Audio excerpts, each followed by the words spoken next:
فرمایا آج کل یہ فلمیں چل رہی ہیں جس میں صحابہ کرام اور عجیب و غریب قسم کے لوگ جو ہے وہ صحابہ کے روپ دھارے ہوئے ہیں، نعوذ باللہ نبی کریم صلی اللہ علیہ وسلم کی پیچھے سے آواز سنائی جاتی ہے۔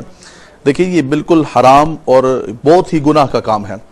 ایک تو صحابہ کی اس طرح تصویریں بنانا، اور ایک کوئی مجھے کسی نے بتایا ہے کہ وہ جو شخص انتھونی ہے وہ زانی شرابی قسم کا انسان ہے، اور اس کو سیدنا امیر حمزہ رضی اللہ تعالیٰ عنہ کا روپ دیا گیا، اور اس کو جب ایوارڈ ملتا ہے تو وہ کہتا ہے کہ مجھے ایسا لگ رہا تھا کہ میں حمزہ ہوں حقیقی، نعوذ باللہ من ذالک۔ تو یہ اسلام کے خلاف بہت بڑی سازش ہے۔ مسلمانوں کو نہ یہ فلمیں دیکھنی چاہیے، اور میں سمجھتا ہوں کہ اس پر علماء کرام کو آواز بلند کرنی چاہیے۔ باقاعدہ طور پر جو ہے یہ ہمارے وطن عزیز ملک پاکستان کے اندر یہ خرافات ہو رہے ہیں، جس وطن کو ہم نے کلمے کی بنیاد پر اور اسلام کے لیے ہم نے حاصل کیا تھا، اس کی بالکل مذمت کرتے ہیں۔ آپ نے بیچنا ہے، بیچنے کے لیے اور بھی دنیا کے اندر چیزیں ہیں، آپ اسلام کو اور آل بیت اطہار کو نہ بیچیں، یہ آپ کی بڑی کرم نوازی ہوگی۔ الحاج سید محمد فصیح الدین سہروردی ہمارے ساتھ تشریف فرما ہیں، اور ایک کلام جو میں یوں سمجھ لیجئے کہ روک رکھا تھا اس وقت کے لیے کہ ہم وہ سنیں گے، اور ایک کیفیت اس ماحول پر بھی دیکھنے والوں پر بھی طاری ہو۔ خسروی اچھی لگی نہ سروری اچھی لگی، ہم فقیروں کو مدینے کی گلی اچھی لگی۔ بسم اللہ۔ خسروی اچھی لگی نہ سروری اچھی لگی، خسروی اچھی لگی نہ سروری اچھی لگی، ہم فقیروں کو مدینے کی گلی اچھی لگی، ہم فقیروں کو مدینے کی گلی اچھی لگی۔ دور تھے تو زندگی بے رنگ تھی، بے کیف تھی، دور تھے تو زندگی بے رنگ تھی، بے کیف تھی، ان کے کوچے میں گئے تو زندگی اچھی لگی، ہم فقیروں کو مدینے کی گلی اچھی لگی، تیری خاطر سانپ سے ڈسوا لیا صدیق نے،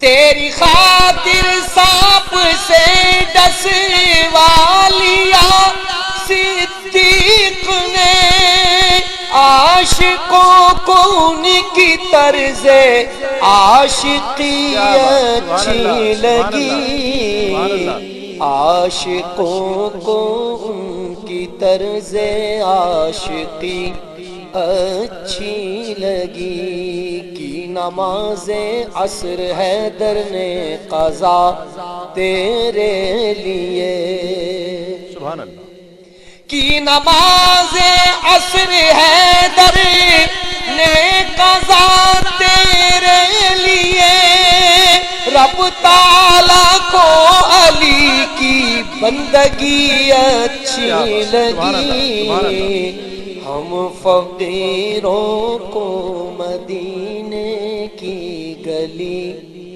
اچھی لگی۔ کیا بات، کیا بات، ماشاءاللہ۔ ناظرین کرام، یہ کلام یقیناً جب بھی سنا جاتا ہے اسی طرح سے تر و تازہ محسوس ہوتا ہے۔ اس کا پڑھنے والے پر بھی اللہ رب العزت رحمت فرمائے، اور جن کا کلام ہے عبدالستار نیازی مرحوم و مغفور، اللہ رب العزت ان پر بھی اپنی رحمت نازل فرمائے۔ کچھ سوالات ہمارے ایک دوست ہیں شاہین ڈھاکہ سے، وہ ریگولر ویور ہیں ہمارے، اور یوں سمجھ لے کہ فیملی ممبرز ہیں اے آر وائی گروپ کے، A R Y Q T V کے۔ انہوں نے بھی 2-3 سوالات وقفے میں کیے ہیں، اس کے جوابات شامل کرتے ہیں۔ جی مفتی صاحب۔ کہ آج کا مسلمان دین کی ہر تعلیم کے برعکس کیوں ہے، اس کی وجہ کیا ہے؟ لیکن ہر تعلیم سے تو کے برعکس تو کام نہیں کر رہے، لیکن بہت سی تعلیمات کو فراموش کر بیٹھے ہیں، اور اس کے بہت سارے اسباب ہیں جن پہ ہم نے طویل گفتگو بھی کی ہے۔ جی ہاں، کہ کہیں تو ہمارے گھروں کا ماحول ایسا نہیں ہوتا ہے، کہیں اسی طرح اسکول، کالج، یونیورسٹیز کے ماحول ایسے نہیں ہیں، پھر نفس و شیطان کی گرفت مضبوط کرنے والے اسباب بہت زیادہ معاشرے میں ہو چکے ہیں، تو اس لیے یہ چیزیں نظر آتی ہیں۔ تو بہرحال ہمیں ہر ممکن ان چیزوں پر توجہ ضرور کرنی چاہیے، لیکن اس سے مایوسی حاصل نہ کریں، بلکہ ہمت کر کے آگے بڑھنا چاہیے۔ صحیح وقت ہے سنہری بات کا۔ آج سنہری بات کے لیے جس حکایت کا میں نے انتخاب کیا ہے، بہت زمانوں پہلے ایک شخص کو کچھ حاجت ہو گئی کچھ پیسوں کی کہ وہ کاروبار کرنا چاہتا تھا، اور ایک شخص کے پاس پہنچا اور اس سے کہا کہ مجھے قرض حسنہ دے دیجئے۔ اس نے کہا کوئی گواہ لاؤ۔ کہا کہ اللہ رب العزت گواہ کافی نہیں ہے؟ کہا جی بے شک کافی ہے۔ کہا تو کوئی ضامن ہی لے آؤ۔ کہا اللہ رب العزت سے بڑھ کر کوئی ضمانت دینے والا ہے، اگر تم اسے قبول فرماؤ۔ کہا ٹھیک ہے۔ جتنے پیسے دینے تھے وہ پیسے قرض حسنہ انہوں نے لیا، اور ایک مدت طے کر لی کہ اس مدت کے اندر وہ قرض حسنہ میں تمہیں لوٹا دوں گا۔ وہ قرض لے کر وہ شخص جس نے قرضہ لیا تھا، وہ روایات میں آتا ہے کہ وہ کسی دوسری جگہ پر سمندر پار کاروبار کے سلسلے میں چلا گیا۔ وہاں انہیں کچھ عرصہ ہو گیا، اس قرض حسنہ سے انہوں نے کاروبار کیا، نفع بھی حاصل کیا۔ جب مدت قریب آنے والی تھی تو وہ سمندر کے کنارے پر آئے کہ کچھ ایسا ذریعہ مل جائے کہ تاکہ میں جو وقت طے ہوا ہے اس طے شدہ وقت سے پہلے پہنچ جاؤں اور جس سے قرض لیا تھا اسے پہنچا دوں۔ بہت عرصہ وہاں پر گزارا، لیکن کچھ ایسا انتظام، کوئی جہاز، کوئی کشتی، کچھ ایسی نہیں ہے کہ جس سے وہ سفر کر کے سمندر پار جا پاتے۔ جب وقت بہت کم رہ گیا اور خیال یہ آیا کہ شاید میں یہ قرضہ جو وقت طے کیا گیا ہے اس وقت تک پہنچا نہ پاؤں، تو انہوں نے اللہ رب العزت سے عرض کی کہ مولا تو جانتا ہے میری نیت کو، میں قرض اتارنا چاہتا ہوں لیکن یہاں کوئی ذریعہ نہیں ہے۔ ایک لکڑی لی بہت بڑی اور موٹی سی، اس میں ایک چھید کیا اور اس میں وہ پیسے، وہ جو قرض کے پیسے لیے تھے وہ ڈالے، اور ایک رکہ لکھ کر اس رکے کو اس میں رکھ دیا اور وہ سمندر کے حوالے کر دی، اور اس نیت سے کر لی، اس دعا کے ساتھ کہ یا اللہ یہ اس کو پہنچا دے۔ اب دوسری جانب وہ شخص کہ جس نے قرضہ دیا تھا، اس خیال سے کہ وہ میرا مقروض سمندر پار کاروبار کے لیے گیا ہے، وہ کسی بھی لمحے لوٹ کر آتا ہوگا، سمندر کے کنارے آئے، اس شخص کا تو پتہ نہیں چلا، اس کا نام و نشان وہاں پر موجود نہیں ہے، وہ نظر نہیں آیا، نہ اس سے ملاقات ہوئی، لیکن دیکھا کہ دور سمندر کی موجوں پر ایک لکڑی کا تنا ہے موٹا سا، وہ آ رہا ہے۔ سوچا، خیال آیا کہ اسے ہی لے جاتا ہوں اور لکڑی جلانے کے کام آ جائے گا۔ جب اسے گھر لائے، اسے توڑا، کاٹا، تو اس میں سے وہ اشرفیوں کی پیسے ایک تھیلی نکلی اور اس میں ایک رکہ لکھا ہوا تھا جو اسی کے نام تھا۔ کچھ عرصے بعد وہ قرض لینے والا واپس آ گیا اور ان کے گھر آیا، وہ پیسے جو اس نے دینے تھے، جتنا قرض لیا تھا وہ اسے دینے لگا کہ میں معذرت چاہتا ہوں کہ ایک تو میں تاخیر ہو گئی اور یہ وجہ تاخیر تھی، یہ تمہارے پیسے ہیں، یہ لے لو۔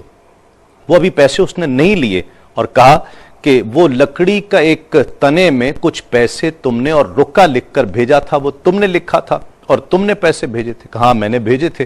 وہ تمہیں مل گئے؟ کہ ہاں وہ مجھے مل گئے ہیں، یہ تم پیسے رکھ لو، مجھے میرا مال پورا مل گیا ہے۔ ناظرین کرام، علماء کرام اس کے درس اور اس کے سبق میں لکھتے ہیں کہ جو اللہ رب العزت کو گواہ ٹھہرائے اور اس کی ضمانت ٹھہرائے، اللہ رب العزت اس کی مدد فرماتا ہے۔ دوسری بات یہ کہ دیانت داری بہت بلند مقام انسان کو عطا کرتی ہے۔ امانت داری، کسی سے کوئی وعدہ کیا ہو اس کا ایفا کرنا، اللہ رب العزت اس پر اپنی رحمتیں عطا فرماتا ہے اور غیب سے اس کی مدد فرماتا ہے اور اس کے لیے ایسے اسباب پیدا فرما دیتا ہے کہ اس کے لیے معاملات کا ادا کرنا آسان ہو جایا کرتا ہے۔ ہمیں یہ حکایت بہت سے درس دے رہی ہے، بہت سے سبق دے رہی ہے کہ ہم دیانت داری کا مظاہرہ کریں، کسی سے کچھ لیں تو اس کی بھی فکر کریں اور کچھ دیں تو اس پر اعتبار کریں۔ اور یہ معاشرہ اب اس وقت بھی اس اہمیت کی طرف اشارہ کر رہا ہے اس حکایت کی کہ قرض حسنہ اس دور میں اب بہت اہمیت اختیار کر گیا ہے، اور یہ اللہ رب العزت کے لیے، اللہ رب العزت کی بارگاہ میں بہت باعث اجر اور ثواب ہے۔ ناظرین کرام، جس طرح میں نے ذکر کیا تھا کہ شاہین صاحب نے ڈھاکہ سے کال کی تھی اور ان کے سوالات تھے، تو ایک دو سوالات باقی ہیں، وہ بھی جوابات شامل کر لیتے ہیں۔ جی مفتی صاحب، ایک نے پوچھا ہے کہ ہر جگہ اتحاد کی جگہ نا اتفاقیاں کیوں ہیں؟ اس کی وجہ بھی دین سے دوری ہی ہے اور دینی تعلیمات پر عمل پیرا نہ ہونا ہے۔ اللہ تعالیٰ اس پر اتحاد کی توفیق عطا فرمائے. آمین. انہوں نے کہا کہ ایک شخص چغل خور ہے اور حقیقت میں برا ہوتا ہے لیکن مشہور وہ اچھا ہو جاتا ہے، تو اس کے لیے کیا شرعی حکم ہوگا؟ دیکھیں کسی کا اچھائی میں مشہور ہو جانے ایک الگ چیز ہوتی ہے اور حقیقت ایک الگ چیز ہوتی ہے. اگر حقیقتاً وہ ایک برا شخص ہے تو دنیا میں شاید اس کو اس کا خمیازہ نہ بھگتنا پڑے، لیکن میدان محشر میں اللہ تبارک و تعالیٰ ضرور گریف فرمائے گا.